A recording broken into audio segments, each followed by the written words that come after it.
খালের উপর ভাঙা সেতু, মাঝের অংশ দেবে গেছে।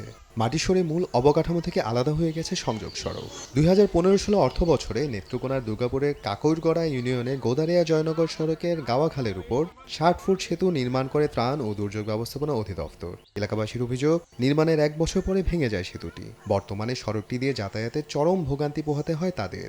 বিশেষ করে কোনো কিছু পরিবহন ও যান চলাচল প্রায় বন্ধ। আর বর্ষা মৌসুমে খাল পারাপারে একমাত্র ভরসা নৌকা। এমনকি কোনো জনপ্রতিনিধি এ নিয়ে কোনো ব্যবস্থা না নেওয়ারও অভিযোগ তাদের। কইছে বুড়াবুড়ির পরেই কইরা দেলবো, কিন্তু এখনো তারা কোনো কিছু করে না। তবে উপজেলা প্রশাসনের দাবি, বন্যার কারণে 2020 সালে ভেঙে যায় সেতুটি। শিগগিরই নতুন সেতু নির্মাণের আশ্বাস সংশ্লিষ্ট কর্মকর্তার। ইতিমধ্যে প্রকল্প প্রস্তাবিত হয়েছে এবং অতি অল্প সময়ে এটা টেন্ডার হবে এবং অল্প সময়ে নির্মিত হলে মানুষের অনেক উপকারে আসবে, যাতে জয়নগর এবং গোদারিয়া যাওয়ার মানুষের জন্য অনেক প্রাণের দাবি। এটা মাননীয় সংসদ সদস্য এটা বাস্তবায়িত করবে।